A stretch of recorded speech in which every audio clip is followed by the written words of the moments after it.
রাখাইনে রোহিঙ্গা নির্যাতন বন্ধের আহ্বান জানিয়েছেন ব্রিটিশ পররাষ্ট্রমন্ত্রী বরিস জনসন।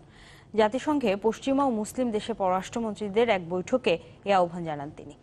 বলেন, রোহিঙ্গা মুসলমানদের উপর নির্যাতনের কারণে মিয়ানমারের সুনামের উপর একটি কালো দাগ সৃষ্টি হয়েছে। রুদ্ধদ্বার এই বৈঠকে উপস্থিত ছিলেন বাংলাদেশ, যুক্তরাষ্ট্র, ইন্দোনেশিয়া, তুরস্ক, অস্ট্রেলিয়া, কানাডা, সুইডেন ও ডেনমার্কের প্রতিনিধিরা। তারাও রাখাইনে সহিংসতা বন্ধের আহ্বান জানিয়েছেন।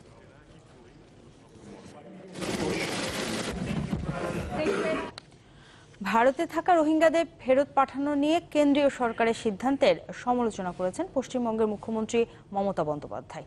প্রশাসনিক কার্যালয়ে সংবাদ সম্মেলনে তিনি বলেন, রোহিঙ্গাদের সবাই সন্ত্রাসী নয়, তাই এভাবে তাদের ফিরিয়ে দেওয়া ঠিক নয়।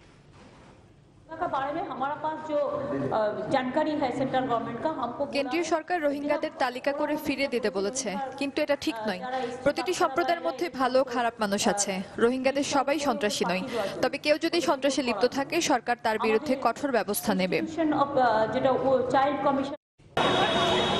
গতকাল থেকে আমরা কিন্তু 12টা নতুন করে পয়েন্ট আমরা তৈরি করেছি। এর আগে 8টা পয়েন্টে আমরা ত্রাণ বিতরণ করতাম। টোটাল এখন 20টা পয়েন্টে ত্রাণ বিতরণ করা হচ্ছে। আমার বিশ্বাস আমরা যে প্রত্যেকটা যারা রোহিঙ্গা এখানে এসছে তাদের সবার কাছে কিন্তু আমরা ত্রাণ পৌঁছাতে পেরেছি। তবে এত তৎপরতা সত্ত্বেও কিছু কিছু ক্ষেত্রে দেখা গেছে বিশৃঙ্খলা। নিজ উদ্যোগে ত্রাণ দিতে এসে ভোগান্তিতে পড়তে হয়েছে অনেককে। তাদেরকে আমরা বলছি আপনারা সুস্থভাবে একটা লাইন ধরুন বা সুস্থভাবে আপনারা বসেন, কিন্তু আমরা পারছি না। তারা কেমন যেন একটা এলোমেলো আকারে সব এক জায়গায় জমা হয়ে যাচ্ছে। পুরো উখিয়া জুড়ে ছড়িয়ে ছিটিয়ে থাকা রোহিঙ্গা শরণার্থীদের নির্ধারিত আশ্রয় কেন্দ্রে নিতে সোমবারও মাইকিং করেছে প্রশাসন। বলা হয়েছে প্রধান সড়কের পাশ থেকে সরে গিয়ে নির্ধারিত জায়গায় আশ্রয় নিতে।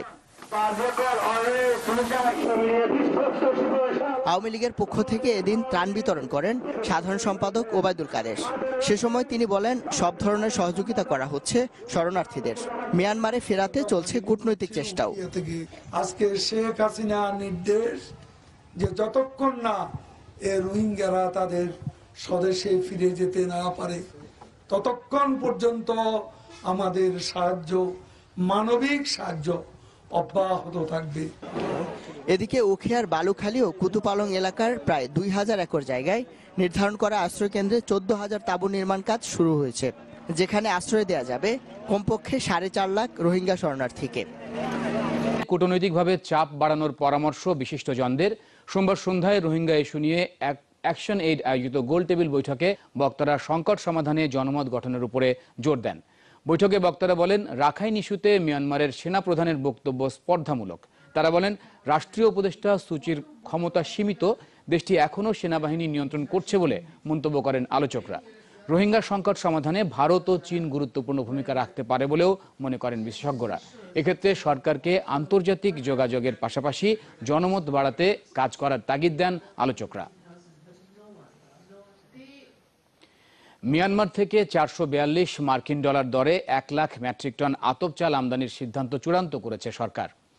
সচিবালয়ে খাদ্যমন্ত্রী কামরুল ইসলাম জানান, রোববার মিয়ানমারের একটি প্রতিনিধি দলের সঙ্গে বৈঠকের পর এই সিদ্ধান্ত নেওয়া হয়। তবে কতদিনের মধ্যে এই চাল আসবে তা জানাননি মন্ত্রী। খাদ্যমন্ত্রী দাবি করেছেন, কুষ্টিয়া বগুড়ায় অভিযান এবং OMS কার্যক্রম শুরুর পর চালের দাম কিছুটা নিম্নমুখী। মাদারীপুরের রাজুইরে আয়োজন করা হয় গ্রাম বাংলার জনপ্রিয় নৌকাবাজ প্রতিযোগিতা। হাজার হাজার দর্শনার্থীরা উপভোগ করেন নৌকাবাজ। এই আয়োজনকে ঘিরে নেওয়া হয় 3 স্তরের নিরাপত্তা ব্যবস্থা। প্রতি বছরই এমন আয়োজন করা হবে বলে জানান আয়োজকরা। বেলাল রিজভির তথ্য ছবিতে ডেস্ক রিপোর্ট। মাদারীপুরে অনুষ্ঠিত হলো গ্রাম বাংলার ঐতিহ্যবাহী নৌকাবাজ প্রতিযোগিতা। রাজৈর উপজেলার পাখুল্লার বিলে 34টি নৌকার অংশগ্রহণে অনুষ্ঠিত হয় এই প্রতিযোগিতা। দেশের বিভিন্ন অঞ্চল থেকে নৌকাবাজ দেখতে আসা শিশু কিশোর সহ সব বয়সের মানুষের পদচারণায় মুখর হয়ে ওঠে এলাকা।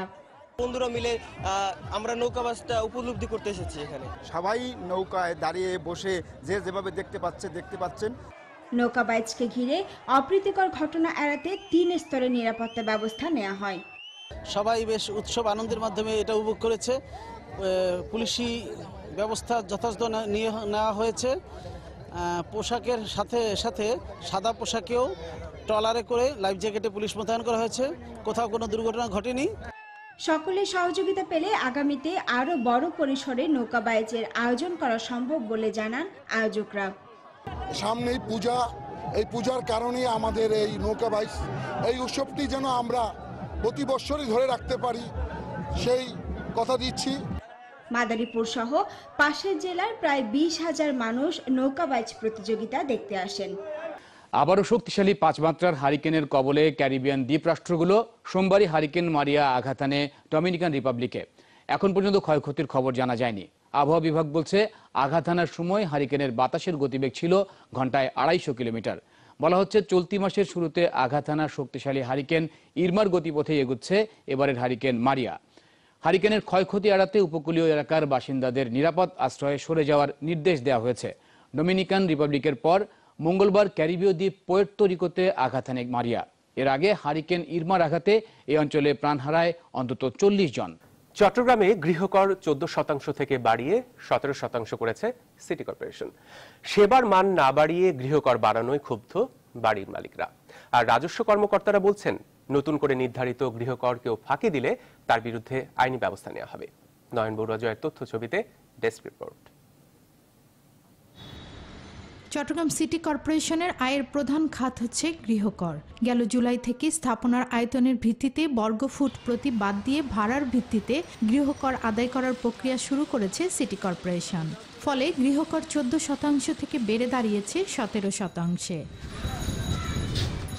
বাড়ির মালিকরা বলছেন সেবার মান না বাড়িয়ে সিটি কর্পোরেশনের এমন সিদ্ধান্ত অযৌক্তিক। শুধু আমরা ট্যাক্স দিতেই থাকবো, করতে থাকবো, সবকিছু করবো, আমাদেরকে তো দিতে হবে, নাগরিক সুবিধাগুলো দিতে হবে। এটা আমাদের জন্য বার্ডেন হয়, যেহেতু আমাদের ভাড়ার তুলনায় আমাদের ট্যাক্সটা বেশি হয়ে যাচ্ছে। এটা অত্যন্ত বেশি হয়ে যাচ্ছে। এখন এই অবস্থায় আসলে ট্যাক্সটা বাড়ানো একটা মানুষের জন্য বোঝা। যদি কেউ নির্ধারিত গৃহকর ফাঁকি দেয় তার বিরুদ্ধে আইনত ব্যবস্থা নেওয়া হবে বলে জানালেন এই রাজস্ব কর্মকর্তা। আমাদের যে ট্যাক্স যতটুকুই ধরা হয়েছে সেটুকু যেন আমরা আদায় করতে পারি, এবং সেই আদায়ের ক্ষেত্রে আমরা খুব দ্রুতই আমরা ক্রোকি পরোয়ানার দিকে যাব। আমরা কিছু ক্রোকি পরোয়ানা আমরা তামিল করব। আমাদের একজন জুডিশিয়াল ম্যাজিস্ট্রেট আছেন, ওনার মাধ্যমে কিছু আমরা নিয়মিত মামলার ব্যবস্থা করব আইনি কাঠামোর ভিতর থেকেই। দেশের প্রধান 3 সিটি কর্পোরেশনের মধ্যে গৃহকর আদায়ের ক্ষেত্রে সবচেয়ে পিছিয়ে আছে চট্টগ্রাম সিটি কর্পোরেশন, এমনটাও জানালেন সংশ্লিষ্টরা।